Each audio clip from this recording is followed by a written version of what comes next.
কবিতা পাঠের সময় এখন। আজকের কবিতা পাঠের এই সময়ে আমাদের প্রথম কবির নাম নিয়াজুল হক।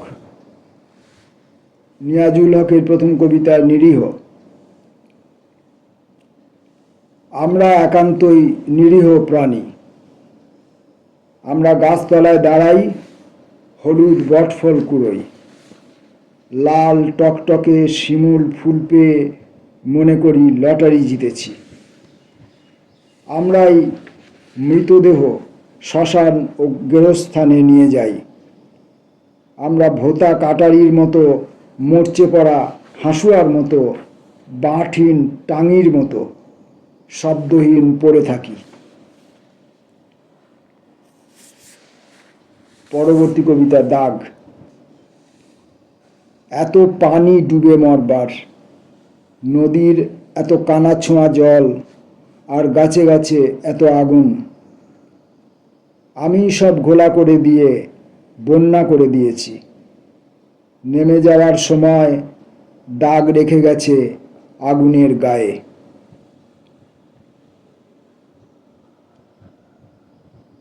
নিয়াজুল হকের পরবর্তী কবিতাটি চিরন্তন। চিরন্তন কাকে বলবেন?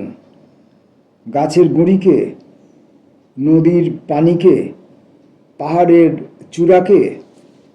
সবগুলোর ভেতরেই মানুষ নামের একটা প্রাণী বিলীন হয়ে আছে। সবগুলি থেকেই ওই প্রাণীটিকে নিংড়ে বের করে নিয়ে দেখুন কোনটাকে চিরন্তন বলবেন। কাঠকে, বরফকে, পাথরকে? আর একা একা মানুষও কি চিরন্তন? কবিতা পাঠের এই সময়ে আমাদের পরবর্তী কবির নাম পার্থসারথী মিত্র। পার্থসারথী মিত্রের প্রথম কবিতা শিরদাঁড়া। একটাও শব্দ লেখা হয়নি। স্থবির সময়। এতটুকু আলোক রেখা খুঁজে পাওয়া যায়নি। শুধুই বয়ে যাওয়া একটা মন খারাপ সকাল থেকে রাত্রি। পাথর সরিয়ে মশাল তুলে দিয়েছি হাতে। পাথর সরিয়ে মশাল তুলে দিয়েছি হাতে। মানুষ যেন চলতে পারে আলোর পথে। মাথা উঁচু করে দাঁড়ানোর জন্য একটা পাহাড় লাগে, একটা মহীরুহর শিকড় খুঁজতে হয়। সবার আগে শিরদাঁড়া সোজা করে মানুষ হতে হয়। উপেক্ষার আবিল দৃষ্টি। উপেক্ষার আবিল দৃষ্টি। ভাবো, মানুষ বুঝি স্তাবক হবে নতজানু হয়ে করজোরে। প্রচারের বিজ্ঞাপনে গেছে ভেসে অন্ধকারের কালো মুখ। অস্থির সময়। প্রতিদিনই লাশ হয়ে যায় অসংখ্য মানুষ। এ দল সে দলের সব মানুষ চিৎকারে মুখরিত হয়। হাট মাঠ বাজার গঞ্জ। একদিন দুদিন উষ্ণতার আগুন সেঁকে পলি পড়ে যায় মনের ঘরে। সব ঠিক হয়ে যায়। ধর্ষিত গণতন্ত্র, পড়ে থাকা পতাকা, উৎকট উল্লাসে কারা যেন বলে কেঁচোর অধম এই জন্মভার।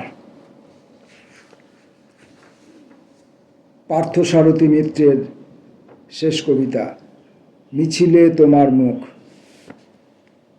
অপেক্ষা করেছি, সময় তো বয়ে গেল অনেকটা, শতক বছরের বেশি। ভালোবাসার রঙে আকাশ রাঙেনি, ক্ষুধার আকাশ বড় যন্ত্রণাময়। কতটা বাড়িয়েছে হাত মানুষের জন্য, শুধুই যাওয়া আসা আত্মসর্বস্ব। এক পা আগে দু পা পিছিয়ে পিছিয়ে পিছিয়ে দেয়ালে ঠেকেছে পিঠ।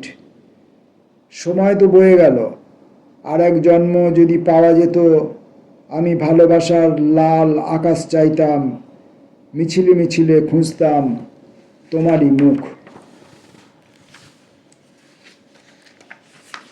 কবিতা পাঠের এই সময়ে আমাদের পরবর্তী কবির নাম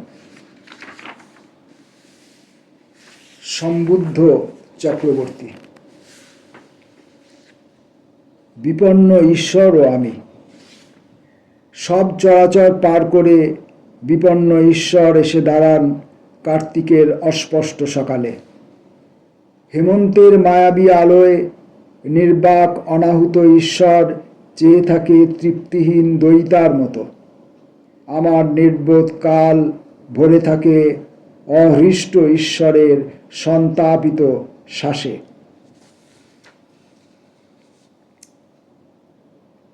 স্তুতিপাঠ এক ইতিহাসবিদের প্রয়াণে। মানবের মৃত্যু হলে মানুষের কত শত রূপ চোখে পড়ে। বৃদ্ধকালে মানুষের অনিবার্য নির্ভরতা বাড়ে। চিন্তার রাহিত্য নিয়ে জাতশত্রু সহৃদয় হয় যূথবদ্ধ সৌজন্যের পরাকাষ্ঠা সম। মানবের মৃত্যু হলে কত শত কথার বেসাতি, বাক্যের ধূমল বিস্তার, দয়াবান মানুষের অশোভন তরা, আগে কে বা প্রাণ। এতটাই প্রাপ্য থাকে মানবের অচরিষ্ণুকালে। জীবনের অস্তুতি ঢেকে যায় লোল জিহ্ব ভক্তির অর্হণে, শব্দের অনাবদ্ধ স্রোত। মানবের মৃত্যু হলে মানুষের ক্রূরাচার নানা বেশে পিছু ধাওয়া করে। সম্বুদ্ধ চক্রবর্তীর কবিতা তবুও আনন্দে মাতি। আনন্দ লুকায়ে থাকে অনন্তের নিহিত বিস্তারে। আমায় সুধন্য করে রঞ্জিত প্রেমিকের মতো অকারণ জারিত উল্লাস। আনন্দ লুকায়ে থাকে অনন্তের নিহিত বিস্তারে। আমায় সুধন্য করে রঞ্জিত প্রেমিকের মতো অকারণ জারিত উল্লাস। এখন যাত্রার ধ্বনি কানে কানে বলে যায় মরমিয়া বহবান বায়ু। চলমান সব দেহ ছিন্ন করে মধুময় পৃথিবীর ধূলি বাতাস তরঙ্গ তোলে অনন্তের অমোঘ বিষাদে।